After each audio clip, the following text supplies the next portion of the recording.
the team played in the playoffs and whether that was just a bad night or something more. What have you discovered in your review over the last couple months?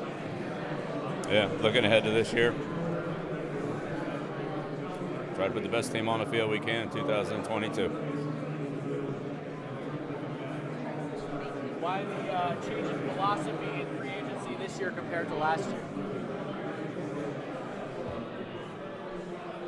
Yeah, we spent a lot of money last year. Those guys are all young. They're under contract.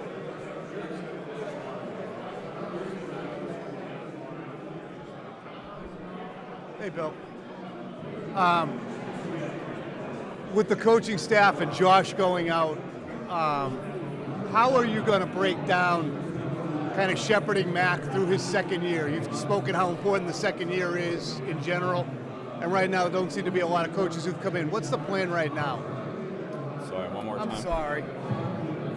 With Josh going out as offensive coordinator, what's the plan offensively around Mac with his second year? And you've talked before how important that second year is. Yeah, well, we do all the things we do in the off season. Certainly working through the offensive and defensive and special teams systems and so forth is an important part of what we do, and so we're in that process. Great to have Joe Judge back and Matt, of course, and they're two really good coaches. Along with some of the other coaches that we have offensively. Nick Haley.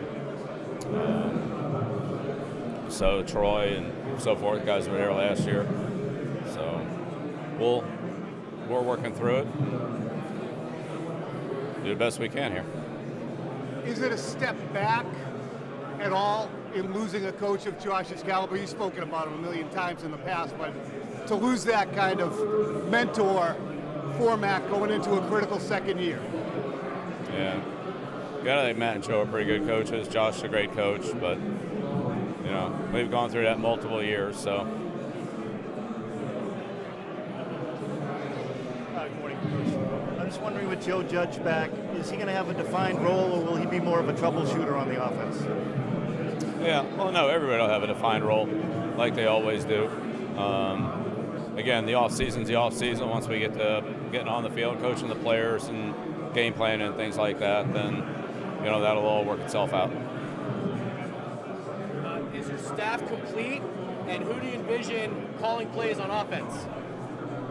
Yeah, we won't be calling any for a while. So we're not calling any for a while. I don't know games are all. So, I think our staff is complete. Wouldn't rule anything out, but I don't think we necessarily would hire anybody else. But we'll evaluate every situation as it comes. A lot of returnees this year. How quickly did the Malcolm Butler come together?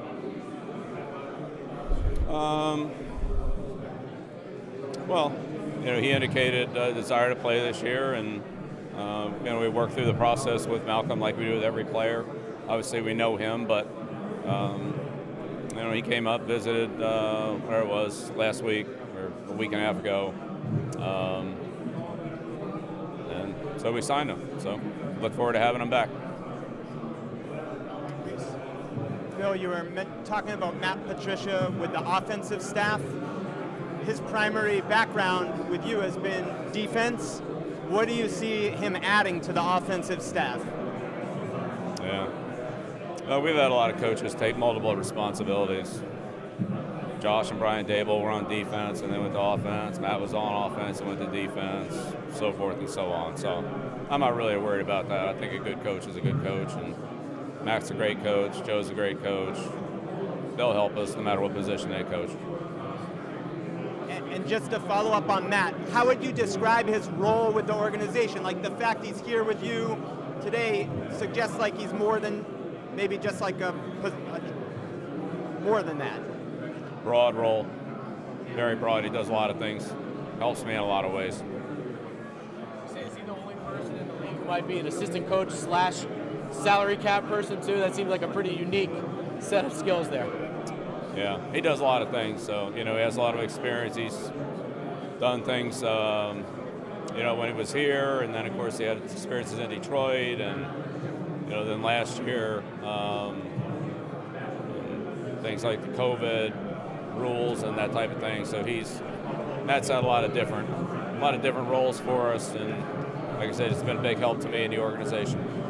Bill, I wanted to ask you more about Malcolm Butler. His return, I feel like blew a lot of us away. What's your relationship like with Malcolm, and have you ever talked about the Eagles Super Bowl? Talked about what? The Eagles Super Bowl and how he didn't play in that game. Yeah, that's all old news. What's your relationship like with Malcolm now? Good. Yeah, great. Glad to have him back. Going back to the assistant coaches and taking different roles, what benefits do you get as a head coach of these guys sort of cross-training, if you will? Yeah, they're good football coaches. They have a lot of experience. So, multiple roles. I know you mentioned you don't have to be calling any plays until September, but how difficult a skill is that for a coach to develop on either side of the ball? Yeah, I don't know. One of many. Is it one of those things that you can't really know how somebody's going to perform in that kind of role until they're in that moment? Yeah, we'll get to that when it's time to get to it. Like right now, there's a lot of other things on the table. Like I said, we won't be calling any plays here for a while. We'll get to that later. What are some of the other things on the table? Draft, second wave free agent? Well, just in terms of putting our systems together and whatever changes we're going to make, making those changes, adjusting to new personnel, building with, some, obviously with Mac, building with some, now that we know kind of some of the players that we have back that we didn't know we were going to have back, putting that together, having Devin back, I mean, that makes a difference what we can do defensively, things like that. Looking at some new opponents, obviously. We have, Mike's in the division, at the NFC North, so some other things that we just need to be ready for. Well, those are all part of it. Is creating whatever offense to take advantage of Mac's skills, is that a collaboration? Do you take the lead on that? Is it you and Mac and Nick Cayley and Matt? And how does it work? Yeah. Well, ultimately, it's my responsibility, so whatever happens under that, just whatever happens. Is it going to be drastically different this year? I don't know. Got a ways to go. What are the qualities that Matt Groh has that have allowed him to rise through the organization? Yeah, Matt's done a tremendous job for us. Very smart, very detailed. Obviously has a great football background with his dad, his family. He's grown up in football, and scouted multiple areas for us. Has had multiple responsibilities from area scouts from the West Coast to the Southeast, regional scout, national scout. Really put the draft together last year as the director of college scouting, and with Dave leaving, I feel like he's the best person to step into the personnel job. He's done a great job, and I think he's as good as anybody that we've had in that position. How surprised were you that Tom unretired? Yeah, you'd have to talk to Tom about all that. You've been a guy who's built through the draft. How surprised are you with the moves that have been made across the league with all the trades and the signings? Are teams in more of a win now mode? Are they changing from taking that long-term approach? Yeah. I don't know. I mean, I'm sure each team's doing what they think is best. That's what we're doing, so, yeah. Bill, why trade Shaq Mason? Felt like I was best in interest in the team. Do you have plans for someone that was on the roster last year to take a bigger step this year? Yeah, we'll have a lot of competition. We'll see how it plays out. Was there much effort to retain J.C. Jackson? Sure, we talked to all the players, talked to all our free agent players, and we re-signed quite a few, and there was some we didn't re-sign. Bill, when you've said in the past you're either getting better or you're getting worse, and when you look at some of the outflow with Josh McDaniels, J.C. Jackson, some of the other assistants, and Kyle Van Noy and Shaq Mason. From the outside, it looks like a significant amount of important players and coaches have left. Have you guys gotten better or worse since the loss to Buffalo? Yeah, well, we'll find out next year. See, I think some of the players that we have on the roster, hopefully we'll take a step up, but we'll see. And we'll have other players. There'll be new players here, and we'll see what happens with them. Speaking of those, Jonnu Smith, it's an important year for everyone, but I would imagine you feel there's probably more in the tank from Jonnu that you can do now that you've known him for a season? Yeah, well, it's a new year for all of us, so. Sure is. Bill, you ended up in the middle of the Brian Flores lawsuit. What happened from your perspective? Yeah, can't comment on it. Could you comment if you had any communication with John Mara? I can't comment on it. Okay.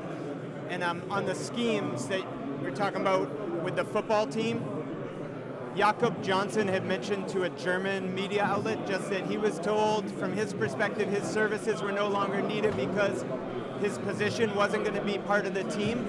How much is that part of what you're doing this offseason, changing schemes on offense?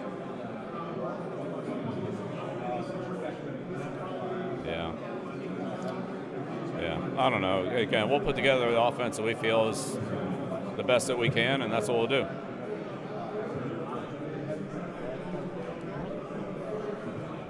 Bill, I know obviously you worked a lot with Mac personally last year, but do you see your individual time being spent more with Mac this year with some of the turnover obviously in the staff? Yeah, we'll see how that goes. I've done a variety of things. I'll do what I feel like helps the team the best, whatever that is. How confident are you that Mac will be an improved player from the end of last year to the start of the next one here? It's a new year for all of us, so we'll see. I'm assuming you're not going to name an offensive or defensive coordinator this year. Why not? Yeah, I mean, I'm not big on titles, so we have jobs to do. We'll do the jobs. Does that create any confusion as to like accountability and chain of command and things like that? Yeah, I don't know. I don't know what difference it makes. You traded for Mac Wilson. How far back does your history go with him? Yeah, we saw Mac coming out. You know, he's played a lot early in Cleveland, has played less the last couple of years. Feel like he's a good addition. Happy to have him. Look forward to working with him. We'll see, see how that plays out. Bill, do the titles make a difference for guys when they want to proceed to different jobs? For instance, a defensive coordinator looking for a head coaching job doesn't have to go in if he's just a linebackers coach and explain what his responsibilities are. Additionally, it matters relative to salary around the league, I would think. So those would be two places that the title matters. Yeah, I don't know. You'd have to talk to them about that. Yeah. All right. Didn't seem to matter when Joe Judge was hired by the Giants. Did it matter to you when you were an assistant, for instance, when you were a defensive coordinator with the Giants or I don't worry about titles. I worry about jobs. The one issue this week is overtime. Any thoughts on the proposals? Do you want to see any changes? Yeah, there was a little bit of discussion yesterday. I'm sure there'll be some more discussion. See what everybody has to say. You don't care about the both teams, or do you have an opinion about whether both teams deserve to have a possession? There's a lot of different arguments for various proposals, so I'm going to sort them out here. When you do something for 23 straight years, like how do you keep it fresh for yourself to be invigorated to go through the process again? Yeah, I enjoy it. So, enjoy doing it. What do you enjoy about it? Yeah, all parts of it. Comprehensive job, so it's a lot, but it's fun. Beats working. Will Nick Caley's role change at all this year from just wide receivers? Will it take on more? Yeah, so Nick hasn't coached the receivers, and I don't anticipate him coaching the receivers this year. But Nick's a good coach. Nick's contributes a lot to our organization, and I'm sure he'll have a very significant role, and like he always has. But as he grows in experience, he'll have more responsibility. So that's pretty common the way it works, and he could fall into that category.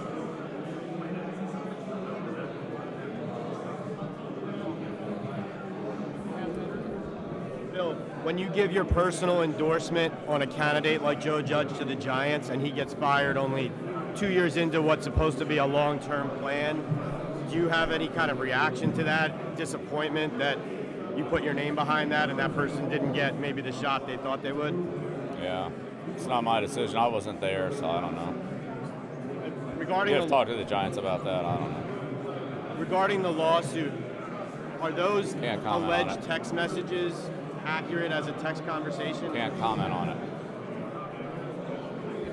Bill, I was reading a recent book by Mike Florio, and there was a line in there that Robert Kraft said he wants you to coach into your mid-80s. What do you think about that? Yeah, you'd have to ask Mike about that. I don't know. Okay. The idea of coaching another 15 years in your mid-80s, what? Just looking forward to this year. Got a lot to do and not really looking past it or behind it. Just focus on the present. A lot to do. Bill, which assistant coach will work the most with Mac this year? Considering both Josh and Bo Hardigree are gone. Yeah. Well, obviously that's important for all players to get coached well, and we plan on doing that. So until players come in, start coaching them, we'll work through that. Joe Judge, maybe? Sure, everybody will have a role in it. I'll work with them like I have before. Matt, Joe.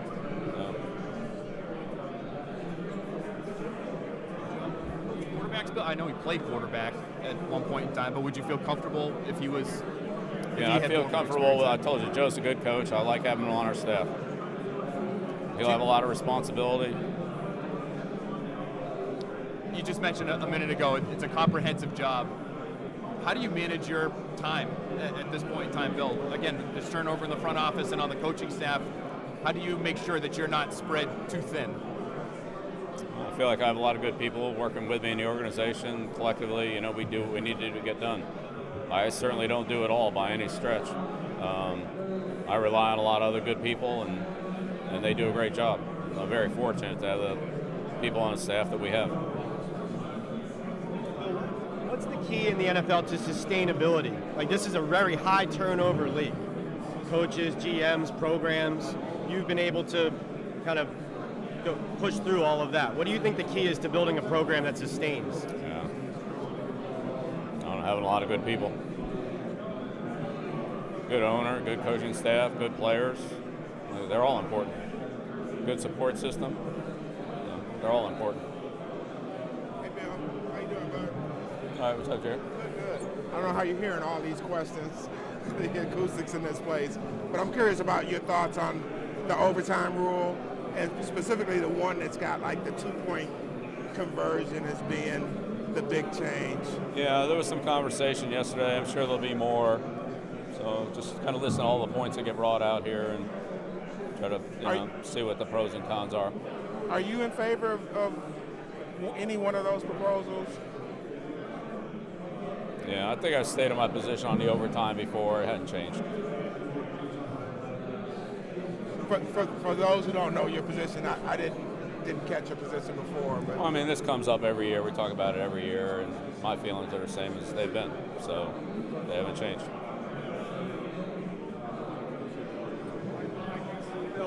One of the first moves in free agency was Devin McCourty re-signing. How significant was that decision to bring him back to you? Yeah, it's great to have Devin back, great to have Matt back. Glad we were able to work things out, and those are two fantastic people, as well as players. They mean a lot to the organization. They're great role models and great players. And so I feel very fortunate to coach two of the best at the position that have ever played. Certainly Matt Slater, go up there with in a kicking game with Brady on offense and Taylor on defense. So I feel very, very fortunate to have had the opportunity to coach all the players, but let's say those three in particular. Along those lines, James White said once he found out you were interested in bringing him back, that was it for him. How does that make you feel knowing that he felt that way? Yeah, look forward to seeing James. I think he's certainly worked hard, made a lot of progress. When we start the off-season program, kind of see where things are at that point. And but yeah, great. James is another, again, fantastic person, been a multiple-year captain, and great work ethic, great role model for our younger backs, particularly Stevenson, Damian, those guys, JJ, Zebo, and so forth. So, and Montgomery now, receiver, running back, whatever he is. But so yeah, it's great to have him. Hey Bill, were you surprised to see Tom Brady unretire after? Yeah, you'd have to talk to Tom about all that. But Tom's played a long time. Nothing he does surprises me. Bill, when it came to your decision on J.C. Jackson, what ultimately led you to say, let him test free agency as opposed to tag him for 1 year or tag and trade him? Yeah, we did what we felt like was best for the team. How important was it to get Trent Brown back, kind of stabilize that side of the O-line? Good to have Trent Brown back. Yeah, glad we were able to work it out. Glad we were able to work it out with all the players that we re-signed. What'd you see from him last year coming back into your building and getting into the starting lineup for you? Yeah, well, I mean, he played well when he played. But he missed half the year, so hopefully we'll be able to get more play time from him this year. But he's a quality player. To go back to Matt, you mentioned him, with Brady and Taylor. Just a general question. When you look at the Hall of Fame and the honors for guys who are dedicated special teams players, I know that we're off the beaten path, but would that be something that you think that maybe the Hall and the voters could try and encompass a little bit more of those players who have, whether it's Devin Hester or Matt Slater, the special teams aspect of the game? Yeah. Again, you'd have to talk to the Hall of Fame people about that. It's not really. You never I don't really know enough there. I mean, I did it that 1 year, and that was really for the players who weren't in it. So the current feeling and voting process, not really something I'm familiar with. That's something for the Hall of Fame voters and Hall of Fame. You should talk to them. All right. One quick follow, too. I was wondering, do you monitor at all the additions around your division, playing them 6 times, and teams around you done some adding, and the personnel they add? Do you try and respond at all to, say, the speed of Miami that they've added? Yeah, eventually, sure. But it's not like you go, we got to get a fast guy now. You just. Well, I mean, it's like it changes day to day. It could change day to day. So, we have a draft coming up. There'll be other players added there. So, I think if you spend a lot of time doing that now, there's going to be a lot of changes. I'm not really sure.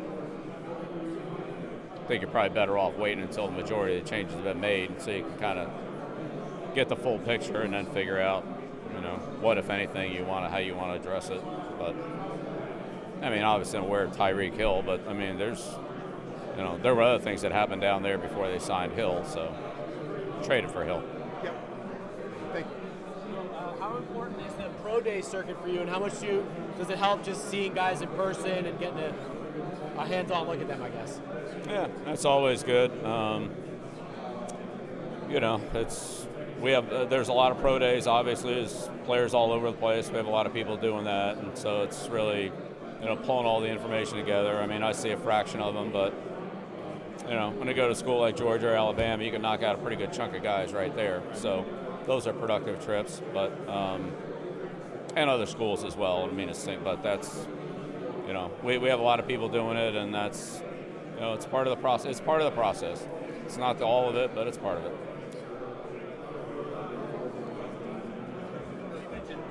Matthew and Devin and James and Jawan is back too. All captains or have been captains. Why is it so important to bring back that leadership ability from 1 year to the next for you?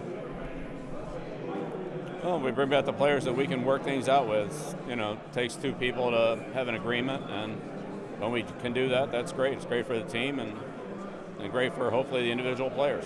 So it's not just our decision, it's a collective decision between the player and the team.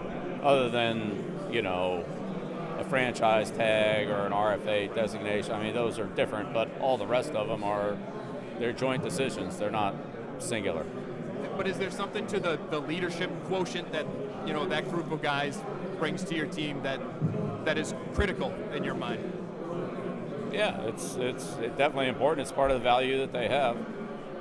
But eventually, some of those players aren't going to be there. Just like some of the great players in the past, whether it be Teddy Bruschi and Logan Mankins, and let me go right down the line. Willie McGinnis and Vince Wilfork and those guys, Gerard Mayo, and those guys are all multiple year captains too, Troy Brown. And there's somebody else. So it's great when you have them, but I mean, we all know it's not going to last forever, and other leaders need to develop, and these guys all stepped in for somebody before them, and somebody will step in for them at some point in the future. It's the NFL. Do you feel like you have a good young core of guys that might step into those kinds of roles moving forward? I hope so, yeah. I think Mac will step into those roles eventually. Start with that. Juwan Bentley, I mean, I don't think anybody was talking about him 3 or 4 years ago. That's how it develops. Bill, you said the day after the Bills lost that you needed to determine if that was a bad day at the office or who you were. Where did you ultimately, once you analyzed the season, where did you come down on that? Yeah, again, we really spent a lot of time focusing on the next season, and so that's really where most of our attention has gone, is trying to put the best team on the field we can in 2022. Do you think you needed to get we need to, faster we on reviewed defense? everything that happened in the 21 season, which we did, but more importantly, it's about moving ahead. So some of those players that played in that game on both teams, a lot of them are back, and some of them aren't back, and there'll be some new players on both sides, whether we play them, Miami, the Jets, or whoever it is again. So really think more about 22 than 21. Speaking of that, Cam McGrone, what can you tell us about where he is physically? Do you expect him to be fully go for training camp and things like that, full off-season for him? Well, he practiced for 3 weeks last season. Yeah, I mean, he's ready to go full out, compete. Practiced for 3 weeks last season. Right, but we never saw him, so we didn't know if you shut him down or what to do. Yeah. Well, we wouldn't have practiced him if he wasn't ready to practice. Bill, you've had Matt Patricia now for a year back in New England. What sort of resource has he been for you? Great. It's been awesome. I'm from Detroit, so I'm just trying to understand a little bit like what he does. I mean, we talked about that for the last 5 minutes. So. Okay. All right. Thank you. Bill, I will talk to Al Groh. Still has the shovel, by the way. I don't know if you knew that. Digging deep. He is still digging. And when he was talking about Matt, he said Matt wanted to end up going in the family business, right? Because Mike's coaching and Al's coaching. I'm always curious your perspective with Amanda coaching lacrosse and the boys with you. Like, how did you navigate that? Like, did they always want to do that? And what is your thoughts on all of them and what you'd say maybe is the family business for you guys, too? Yeah, you'd have to talk about them, each of them, about how when they wanted to do what and all that. But yeah, I mean, I remember, when I was in New York and, Matt would come over and work out with Al, and sometimes Mike was there and, throw. He was obviously a quarterback, played at Princeton, was at Chaminade.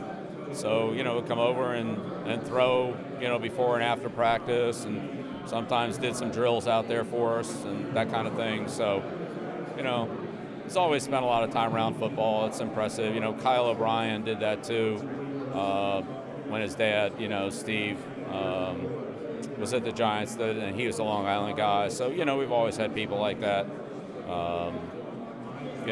around. And so, known Matt a long time, and, very much of a football family there. And I guess we fall in that category too. Final question, guys. A quick one about Josh McDaniels. He's been very choosy over the years about head coaching jobs. He finally takes one. How happy are you for him? How do you think he'll do? And any issue with him taking a bunch of people over to Vegas with him? Yeah, no. I mean, Josh's a great coach, and I'm sure that he feels like it's a great opportunity. That's why he took it. And, other than against us, I hope he does well. I'm sure he will do well. He's an outstanding coach, and yeah, some of the people that are with him are, they're very good too. But yeah, it all worked out well. I mean, it's an opportunity we couldn't provide, and it'll be hard to replace. But like I said, I feel like we have really good coaches on our staff, and so we'll do. All right. Thank you.